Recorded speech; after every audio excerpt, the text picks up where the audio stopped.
cannot be topped. Oh. Singing to my dog. What up, y'all? You know who it is. She does everything well, and I do too much. And we are doing too much here live and direct from the uncomfort of our temporary living environment. For sure. And how are you doing today? I'm good. That's good. Anything exciting for the weekend? No. You know what? It's fall. It's Michigan.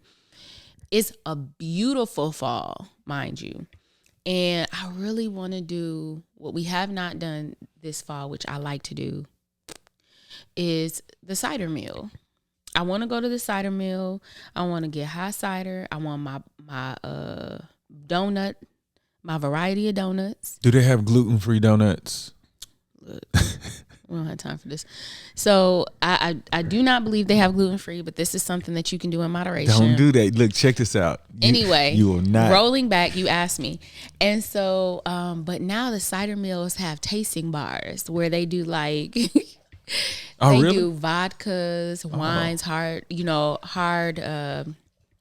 seltzers. I don't know what to say, but ciders. Yeah, hard ciders. Why did I say that? But I heard that the wine dope. and one, yeah. So see, I'm teetering on the edge of, do we want to take the kids? Yeah. Or do we want to go alone so we can be in this tasting bar? No, we can go tomorrow, and then if it's worth coming back, we can do it again. All right. Yeah. I think I want to do, because the weather is looking really good, I want to do the cider mill and then maybe take them to like a haunted corn maze or something like that. Inshallah. And let them live it up. Live it up. We can go crazy. I think that it'll be fun. So sometime before this fall is over, and really you don't know in Michigan, it could flip the script on you real quick and be like, we're going to give you a flurry. But I really want to get out there while the sun is still loving these trees. The trees are turning. So yeah, that's my plan. I just want you to know. It wasn't really a plan, but it is now. Go ahead. That we have brought the best weather to Michigan while we're here. Oh, yeah. Now, from now on, we're just going to have appropriate weather for Michigan. Appropriate. Yeah. Yeah. Because, you just like you said, you never know what you're going to get. But it's been pretty cool. It has been. I mean, we touched down in fall of 19. And when I say fall extended into October, it was so uncharacteristic of Michigan for me, but I had been away for 20 years. So, climate change. And then all of a sudden we had snowfall on Halloween. So, but it held out as long as it could to give me some beautiful weather. And then it didn't snow again for a really long time. So I love Michigan fall in the end. It'll give you a couple of surprises, but for the most part, it's absolutely beautiful. And I can't lie because I'm actually impressed because at this point, it's like you can just tell that it's about to get real gloomy. Yeah. But it gets overcast here, yeah. It does, but you've been able to see a lot of sun lately. Mm-hmm. Michigan is definitely gray once it gets into the latter into part the of groove. October. Yeah. But I love every part of it right now. Yeah, I like it. And it is pretty with the leaves. Yeah. So, yeah. Anyway, anything you plan to do that's not with me? Yeah, I'm going to go check out some friends and see if I can teach them something. Oh. Try to, I don't know, I guess elevate their life in a way that they need to hear, because I really do feel like all the information that we've learned, we're supposed to talk to these young people, because if you have a relationship with somebody that's in college, like, give them everything you can. It's no need for them to bump into things that you've bumped into, because these distractions out here in the life are real. And some people would like to believe that these distractions are a part of their life and they'll accept it. But, if we can shorten this curve, we can definitely change the perspective of how African Americans are viewed. And the reason why I say that, people say that we're a monolith. I don't think that it's possible for us to be a monolith because we're still trying to assimilate into the society of the Western world white man. I don't know if we're trying to assimilate. Yeah, we are, because everybody's chasing the dollar. What African country historically was capitalistic? It was like just run by rule or whatever. But now the capitalistic idea in modern times to me doesn't work. You know what I think is so interesting is that we as a people, we are Americans. We've grown up in it. We've seen the process. We've lived amongst the process or whatever. But there is an innate way about how we operate where we still reflect, even if it's so watered down based on the generations of being here, where we still reflect that the traditional thought processes of African life, like way back. I feel like some of that is still carried in our DNA, but it's been pushed down and pushed back so much in it's almost unrecognizable. It's almost forgotten for some of us. Is in living in America, you really can't be communal. You got to be individualistic because it's a capitalistic society. That's all they teach. Yeah, but the goal is not to get lost in the sauce on that, but for us to figure out how to embrace the uniqueness of who we are. And so thinking of the communal way of being and supporting everyone around us, and even you talking about college students and helping to enlighten them. Let me ask you this. Mm-hmm. Two things I want to know. One thing, did you ever consider going to an HBCU? Yes. Second thing, give me 3 things you wish somebody would have told you to shorten, like to help curb you when you were in undergrad, to get out and be smarter. Oh, yeah. Okay. So, yes, I had considered going to Tennessee State was my third choice, but I had left to Michigan my senior year. So that was really my only option. I never considered anything else. My best friend wanted to go to Tennessee State. Oh, for real? I wanted to go to Tuskegee. No, Alabama. Look, It wasn't even about L.E. Shout out to L.E. Oh, in Tennessee State, Roadside. 2 times. So when I think we were in the 9th grade, we went on a black college tour, and we went to Tuskegee. I'm gonna tell y'all, it really my reason for wanting to go to Tuskegee was just weird, but it was. So number one, going on a black college tour. I grew up near a predominantly white school. My mom, she worked on the campus, so I was often on that campus. So we go on this black college tour, and going on campus and seeing nothing but us everywhere, and just how different it is than what I thought it was supposed to look like because I grew up around a PWI. It was so. I thought it was the livest thing in the world, but I'm going to tell y'all what made me, out of all these schools, we went to Spelman, Morehouse, Clark, at the time, Morris Brown, where else we go? Tennessee, ASU, Tuskegee, Fisk. Tuskegee had my heart because. You said Tennessee, you meant Tennessee State? Yeah, we went to Tennessee State. Oh, you said Tennessee. Tennessee State. Yes, yeah. I'm sorry. Tennessee State, Alabama State University. But when we went to Tuskegee, this is why I wanted to be there, because I saw all the brown in all of the universities, and I loved everything about everybody. But they greeted us with their drum line, and it was a girl on the drum line, and she killed that snare so bad. I said, y'all, I don't even play an instrument. It wasn't even like I was aspiring to become a part of the drum line. I was like, she's so effing live. I want to be here. I don't know why. But I had decided that because she was on that line and she killed that thing so bad, I said, oh, this school has the spirit. This is where I want to be. I know it's so dumb, but I was in love. And then I got a presidential scholarship from Tuskegee, but it only covered a quarter of my fees. Ugh. And so I had to either go to the PWI half off, or that sounds like a no-brainer. Yeah, or get a quarter off going down to Alabama with,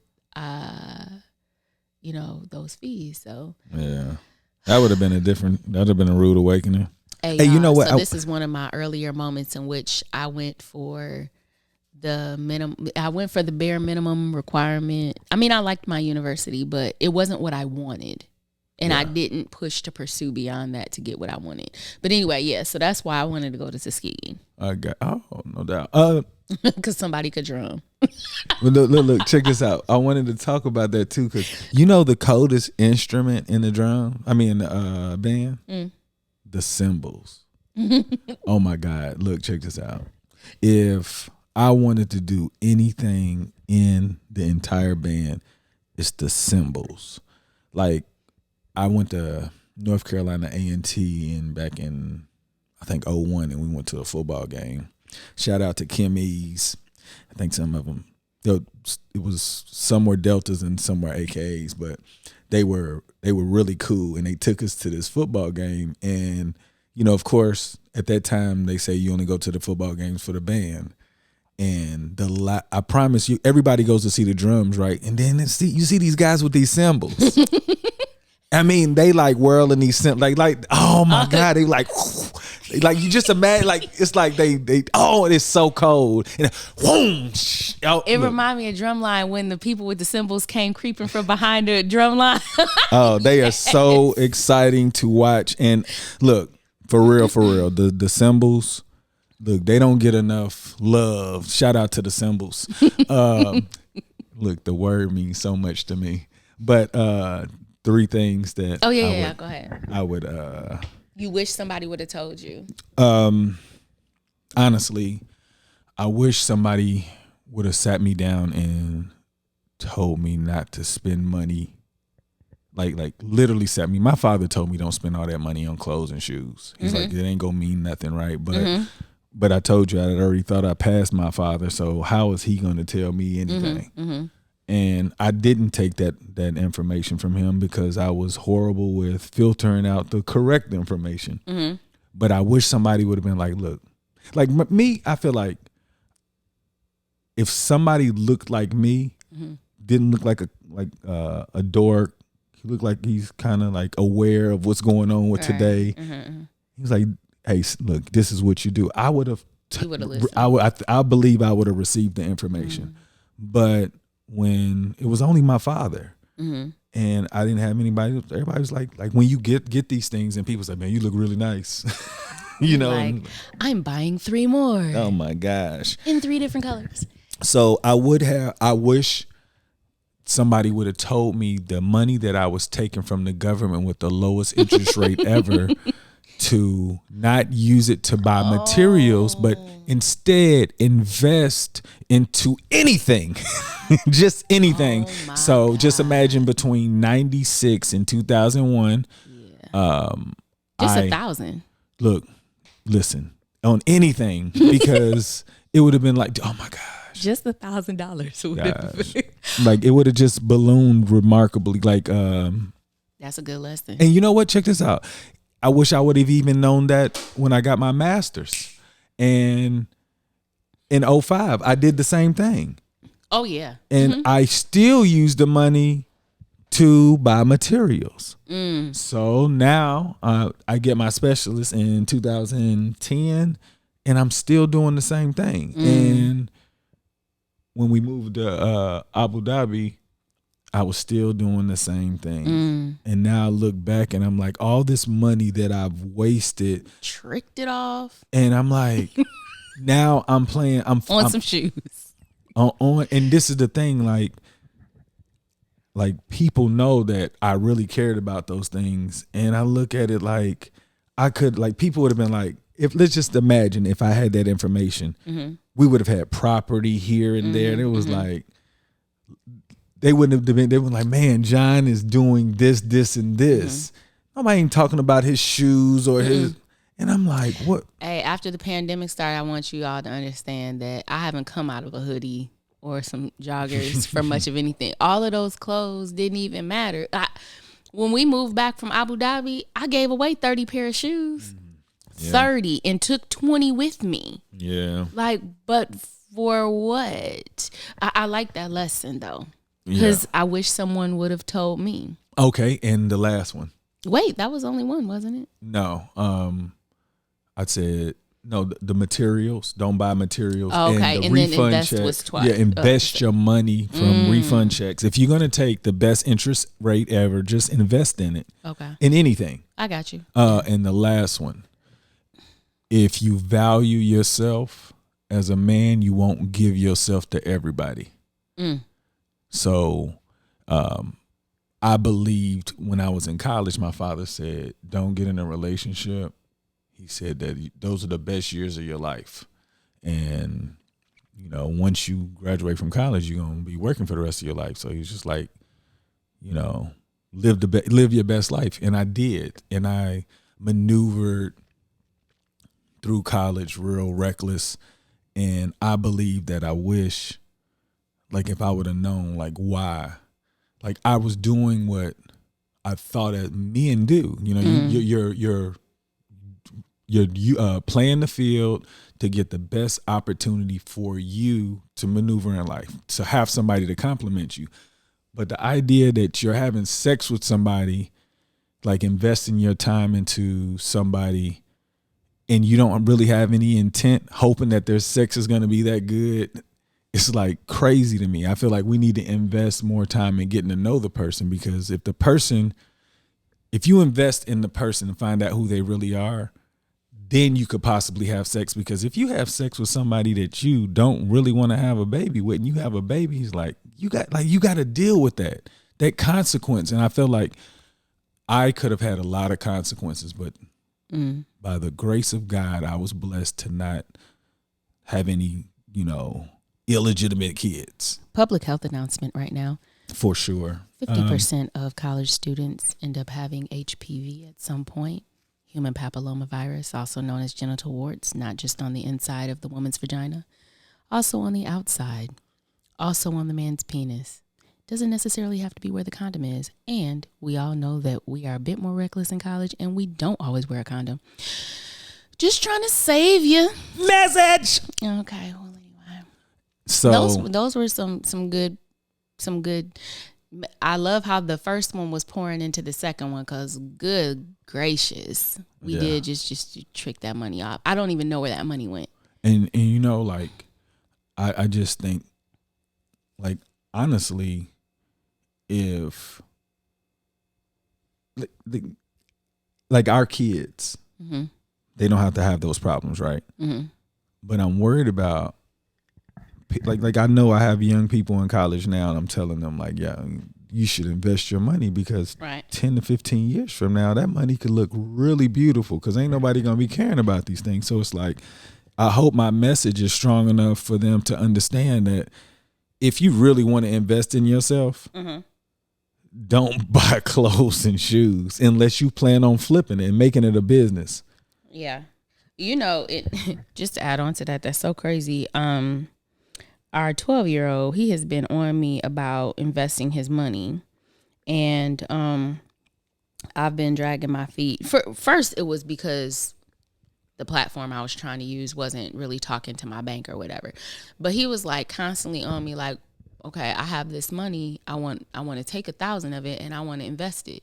And I was like, oh, that's a really great idea. Okay. And then he would come back. He was like, did you invest my money yet? And I was like, haven't done it. Haven't done it yet. I'm going to do. He was like, have you invested my money? Like, he kept coming back, and finally I was like, oh yeah, you know, because time is money. And I'm messing around with his stuff. And this is a lesson you telling college students to get into. He was trying to let me know that this was a priority for him. So the 12-year-olds are doing it now, y'all. Even younger than that. So you know what I'm saying? Hey, the more exposure you give your kids, the better they'll be able to respond with tough decisions later in life.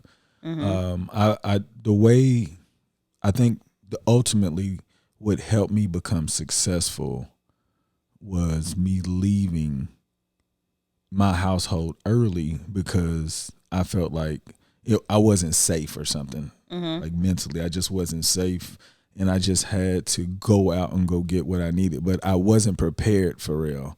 I was just prepared to look like I could fit the part. And now that I see where I was and where I've come, I can give all of these tools to my son. You know, I don't understand why we as men feel like we can't grow from the previous generation, grow a lot more. Like, trying to get better every day is what a father is. You're not a father because you figured it out as far as this works and this doesn't work. This may work today, but it may not work tomorrow. So we have to look for ways to improve, to make sure, like, because I feel like this. If I invest all my time into my kids, they can't do nothing but mature in the way that it would look like. But if I don't give all my time to the kids, I'm just hoping by luck that they're going to figure it out on their own. So in partnership with my wife, we have these conversations on what can we do to put our kids in a better situation so that tomorrow it's not going to be as tough as it was for us. You know, like, that's the hope. Yeah, that's the goal. No. I don't think that's hope. I really believe that's like the laws of life. Anything you invest in is gonna mature and it's gonna look like what it's supposed to look like. If you don't invest, like, I'll tell you this: since I have been home, I can see the relationships with all of you have changed with me. Yeah. In comparison, so my time is invested in becoming a better husband, a better father, and a better caregiver for this dog. And I can see dog. I can see how everything is a lot better, you know, in comparison to what it was before, because I just felt like I really didn't think about those things. Now I look forward to trying to, like I said, get you to that peace that I found. So, inshallah. I want some peace. I don't know if you really want peace. I do. Maybe want people to leave me alone. Let me be. Is that the same thing? I don't know. It's on multiple levels. So, why? Why is it on multiple levels? Just, you know, peace of mind in what I'm doing, and peace of mind in my relationships with my children and my family, to make sure that I'm covering my bases, and also just peace of mind for myself. Everybody need that quiet time alone. And for me, I have to leave the house in order to get my peace. And you know what? Okay, and sometimes I can't even do that because people be, you know, they'll call or send messages when it's your peace time. That's no slight against you. I'm just saying it's always been like that. But I want you to know this though, like, you guys are my peace. Okay. So I want that to happen. I need a couple of different pieces for me on my side. But because you don't know what it looks like. I'm going to show you what it looks like. Oh, okay, great. At some point, you'll be able to have peace and not have to go to a river. You'll just go to the river because you just like it. I do like it, though. No, I know. No, I'm saying you're not for peace, though, because you will already be it. But it's not the inner peace. It's peace in my environment. Like, not a lot of talking and movement. It's aesthetically, it's peaceful, like being in here. So we're in a temporary living environment right now because we're transitioning, you know, having moved back and all what have you. So we're in this apartment. It has the regular creamy colored walls. I'm not interested. That doesn't feel good to my spirit. Versus going to the river, you see all the green, you see the red, you see the yellow. You know what? I'm too shallow to think that much. So aesthetically, I got you. It feels good. The sound of nature is better for me in my brain. Power of words. Yeah. So when I'm saying peace, that inner peace, like, I understand the need to gather that inner peace, and I'm working on that. But when I go there, it's just peace in my environment that I'm looking for. I got you. So anyway, let me tell you about my 3. I might not even have 3, but I know one of the things I wish someone would have told me. I definitely started undergrad undeclared. And I thought I knew what I wanted, but I started undeclared. And I wish that I would have talked to people in the areas I thought I was interested in, like people who are doing the work, and not talk to the counselors about how to make my course load fit a certain major. Got you. Because I never really, it's different to be interested in some majors and wanting to do whatever they're doing for the rest of your life or for a good portion of your life. So when I started declaring which I changed my major a couple of times, but when I started declaring a major, it all sounded good to me because I was interested in viruses. Specifically, I was interested in Corona. No. Prior to Corona, I was definitely interested in helping young women in my community with their sexual health, understanding viruses. And at the time, in the 90s, the late 90s, it was this thing about, so many young Black women were getting HIV. And so I was on this thing where I was like, I'm going to teach them in a way that they understand and they protect themselves. There are so many components that led to why we were contracting this virus at the rate that we were. But I was interested in it. And so then I got into micro. Well, I wasn't really interested in micro. And then somebody told me, if you do a double major in medical technology, then XYZ. And then I was like, oh, maybe I'll do that. And I never asked anybody that actually worked in the field, what exactly is it really going to end up being? Now, my mentor, God bless her, she really worked with me. She was a microbiologist, but she literally loved viruses. I was interested in viruses because I loved Black women and I wanted to find a way to help my people. So my purpose was different and I thought it wasn't. I didn't explore. And I ended up wasting a lot of time and money. And then I went into McNair Shop and I did my project in a micro project. And once I really got immersed into it, I did not have to do that whole program to know I did not want to do it. Once I really started talking to the mentor assigned to me, I was like, I don't want this. And I went to the director of the program and I was like, please let me change to this. Because there was another woman, I wanted to follow her. She was like, no, because that's rude. You done already got this woman all caught up and blah, blah, blah. No. So I had to do it. And I was like, when I left out of that program, I said, I never want to see the inside of a lab again. And there are a lot of people that we went to school and they didn't like the degree, but they finished it. And then they just went into the lab. Or they were like, I'll do another degree and then I could go do this instead. But I never talked to the people who actually did the job. That's one of the things that I would really like to do, is be able to make those of us who have completed certain degree programs and entered into the field, give them connect them to the people who are entering into college and who are into college, to kind of help them to say, this is the reality of it. Yeah. When I was in nursing school, they told us, they said, everything we're teaching you right now, we're going to let you know that you're going to go through a part in your early part of your nursing career where you're going to feel like it was all a lie. When you get in on the floor, it's completely different than what you're learning here. They're going to reteach you this, reteach you that, whatever. And I don't think anybody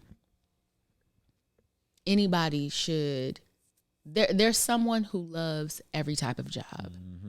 But I wasted so much time and money because the basic description of it sounded like something I would be interested in. Do not waste your money on a degree with things you're interested in. Let it be something that either you love or it is a building block to something you love. And if it's not, ain't no shame in leaving college. Number one, because finishing that degree is expensive as hell. And in most cases, the job you get coming out of college is not going to be able to cover that student loan bill. Yeah, but you don't want to, what would you recommend? I would recommend, like if they don't continue college. Oh, you continue. No. I do believe that you should. I wish that either I would have talked to people so that I could find what was either a building block to what I wanted to do, or was what I wanted to do. And if not, I would have taken time off to work in a job adjacent to what I felt I was interested in. So I could watch the people in action. So do you think that at that time you would have had, like most people in college, they want to graduate so they can get a job. Do you think you would have had the mindset to take off a gap year to work with somebody to see? No, I think that's definitely something that we all need to be taught. Like once you leave, it doesn't mean you don't go back. You just go back with more focus. I feel like even going in at 18, some people know what they want. Some people don't know what they want at 18. So you're saying that kids should be able to stay with their parents a little longer until they figure, yeah, for sure. Oh my goodness. Yeah, because we're still kids. And like at 18, I was still a kid. We shouldn't be messing up our kids' future investing in something that may not even benefit them later anyway. Sir, that's for a different podcast episode. But yes, because it's a lot to that. There's a parenting part to that we would definitely discuss, but I agree. I think that, and I think it's harder for people to make that decision and say, you know what, college isn't for me, or it's not for me right now. Mm-hmm. I need to get some things together. It's harder for us to do that because at 18, we're seen as adults. Yeah. And then we're booted out of the house. Gotta make a decision. Yeah. So that's definitely something I want to talk about from the standpoint of being a student and also a standpoint of being a parent. And that's a part of that rescripting that we're talking about. But for me, I feel like it's a waste of money if you're not using it for what you're going to do when you walk away. Correct. And when you walk away, you need to know that, I don't know who told who what, when you sign them promissory notes, y'all, it looked like imaginary money. And then all of a sudden, like $3,500 ends up in your account and you all geeked up. But hey, that 35 ain't nothing compared to when they slap that nice big old cumulative bill on your behind. But yeah, so I really would have wished someone would have stopped me and said, like, the counselors are only there to help you get what degree is it you're looking for? What's your major? And I'm gonna help you work these classes out to make it make sense. But nobody is helping you explore why you're following anything. And so I think that for some people who are more like me, I was interested and I thought being interested meant this is what you go into, and it's not. I think college counselors should get more feedback from like seasoned adults. Mm-hmm. Like, hey, like what could I have done? I want to go back to the counselor. I want to go back to the office and I want to tell them, hey, y'all made me mad. Yeah, like, I'm gonna tell you why. I'm gonna send you this bill because your practicing was horrible. You know, the other thing is nobody. You know, when we went into college, they didn't have those tests where it kind of sorts through. They ask you questions and it kind of helps you see what areas you might, based on your responses, where you might fit best. I haven't done any of those, but I think colleges should offer them off top freshman year. That should be something that they're doing, and it gives some information to those freshmen as they're walking through, you know, when you're choosing these classes to think about. I think that should be an orientation session, because it's a waste of money and it's a waste of time, and it's so frustrating for some people to not really have any direction, and they don't have anybody to help them. And now we're considered adults. Yeah. You know what I'm saying? So I that was my one. My number two would be, I wish someone would have told me that you don't need every t-shirt and cup they give you for a credit card application. I promise to God, I came out of college with maybe 6 credit cards. For what? In the credit cards I ended up like paying off, I can't tell you what I spent the money on. I didn't go on trips. That's another thing. I didn't go on trips. I didn't have anything that when I left out of college, I'd be like, that was a good use of that credit. I didn't even know how to use credit. I didn't know how they definitely trusted me with a credit card. and I was in that mug with no training wheels, You just know what? running I into am walls. so disappointed. I never asked you about that. Oh, okay. And then that's another thing. Because you know what? Knowledge of credit card. That's another episode, sir. We have to get into that later. But then I think my third one. My credit was good. My third one would be I didn't have sex with a lot of people in college. I didn't. And I'm okay with that. I didn't date a lot either. So then this is my other thing, right? I would say women date.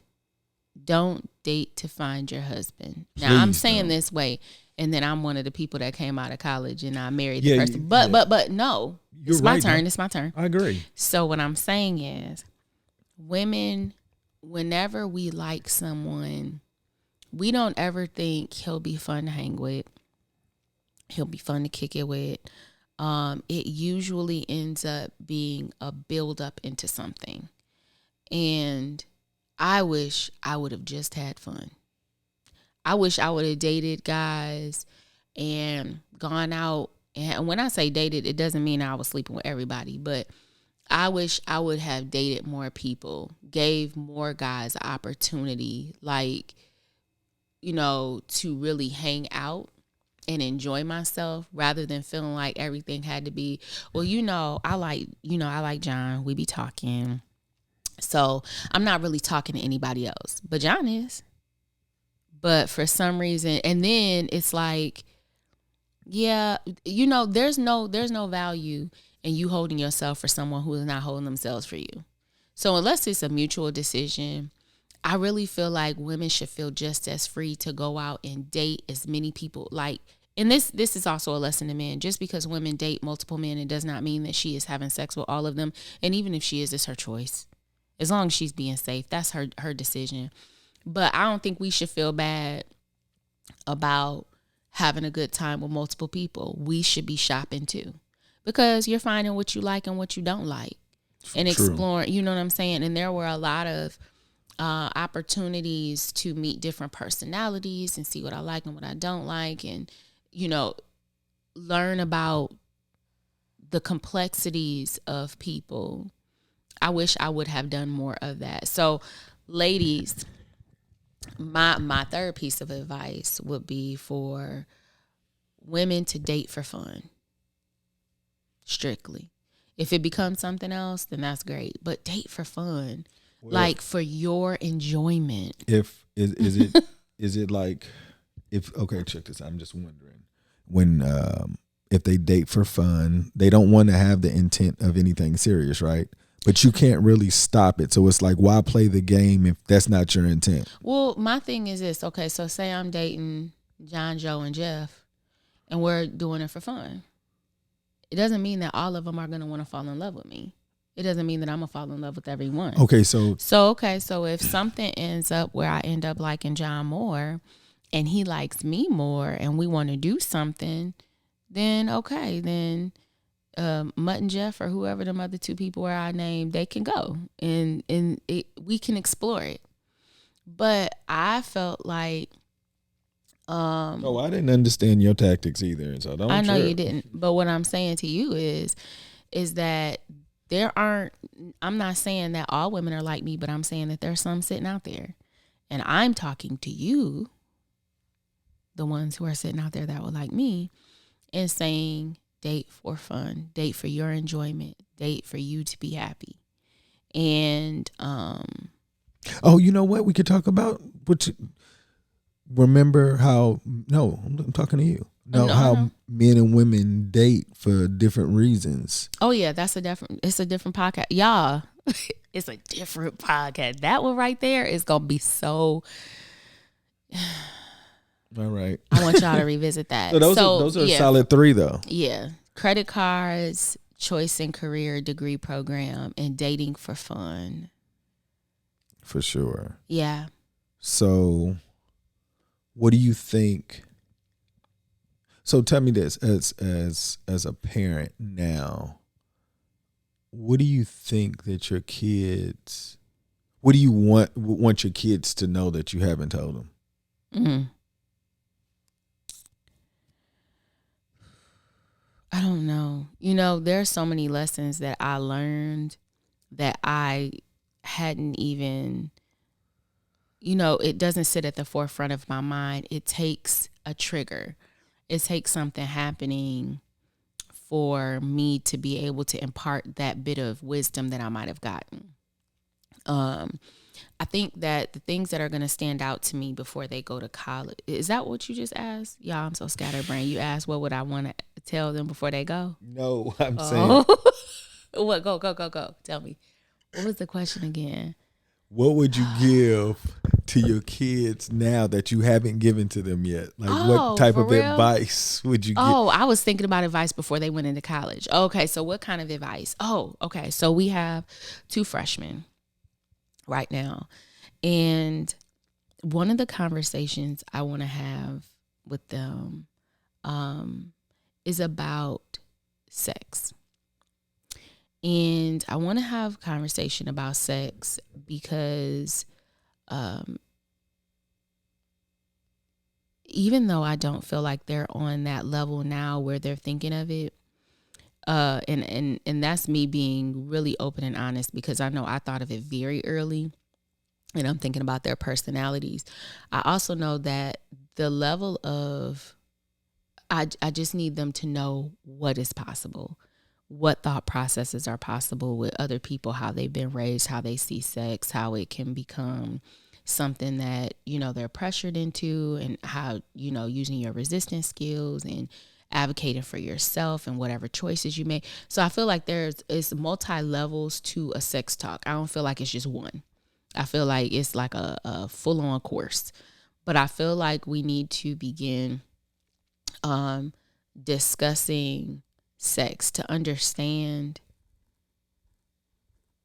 just to understand that it's not important. It isn't. But it sounds not like at a parent, that age. It's not. Yeah, it sounds like a parent to say that though.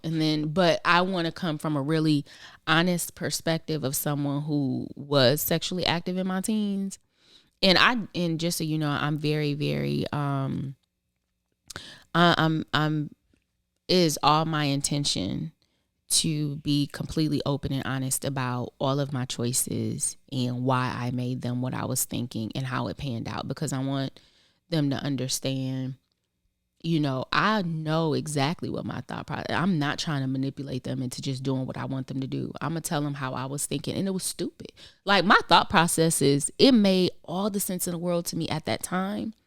But in the grand scheme of things, I think the way that we told them, no, the way that we presented them, we said that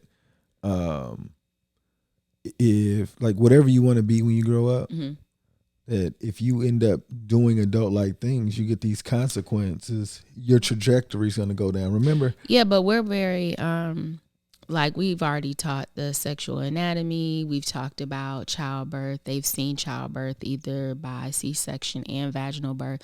Like, they understand that part. They understand, like, we've had to.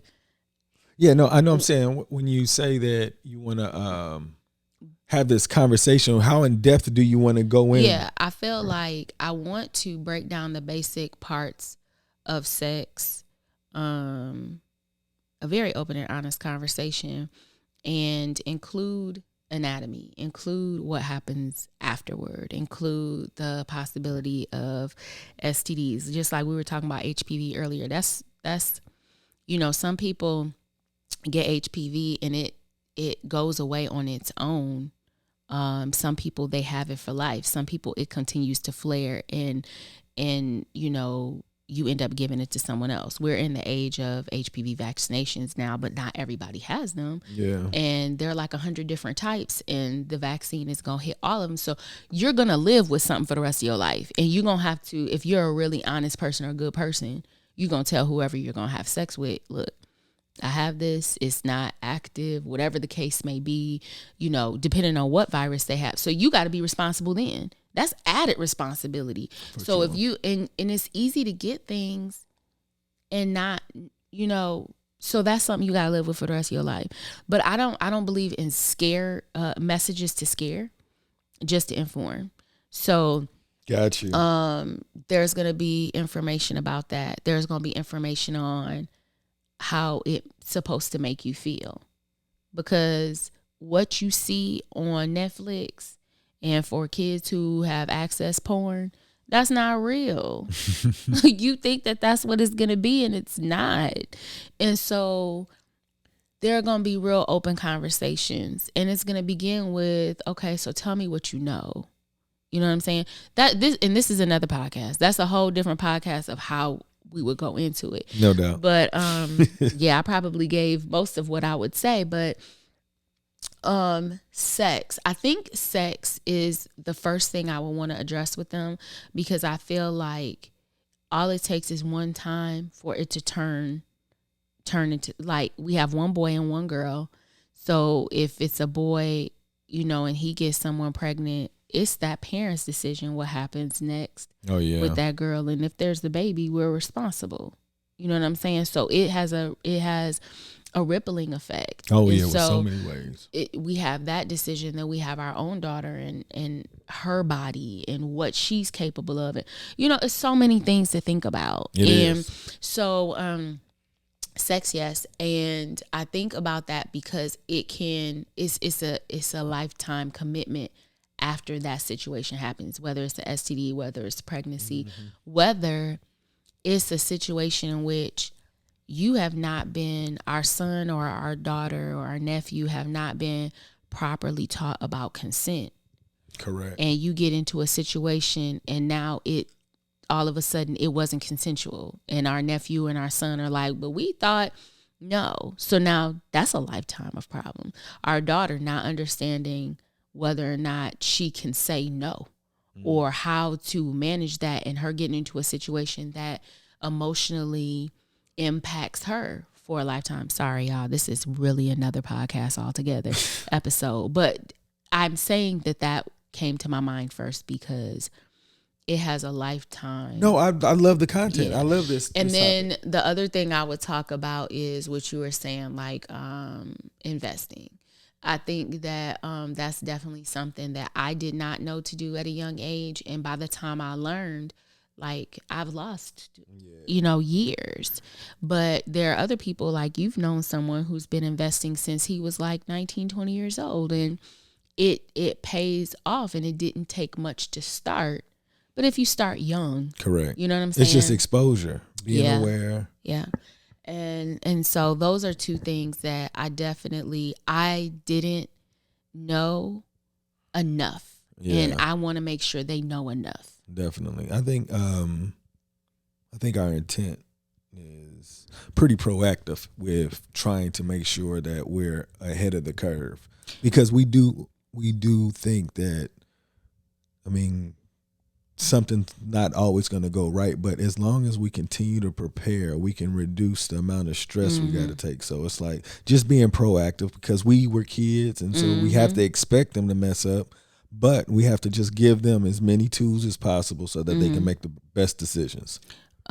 Is there anything that you would want to impart on them now? That was definitely it. I wanted to talk about that because I don't, like I told you, even me as a teenager having sex, not knowing what is too much, because it's just the confusion of no really means yes type stuff. And that in looking back, I can say that, or no doesn't necessarily mean no. Correct. Yeah. And I think that I was blessed in so many different situations, but I remember being aggressive in high school. I didn't take advantage of anybody because it stopped. But in my head, when I look back, it definitely wasn't the intent, because, when you have an idea that something's supposed to happen and it doesn't, and then you think like no really means yes. Or, I mean, no, it can still mean yes. Yeah. I just got to work a little harder. Correct. Right. So it's like, and then when I got to that point, I was like, oh, this might be when it's going one of too these far. moments. Yeah. So I learned that but this is what changed when I went to college. I didn't ever want that to happen again. That was like, I was like maybe a sophomore or junior or something. But when I got to college, I made sure like the woman wanted to have I was not really trying to I needed you. So a lot of times where women thought that I wasn't interested, it was because hey, that'll come up on the first time that I stayed over at your apartment. That's another episode. You so silly.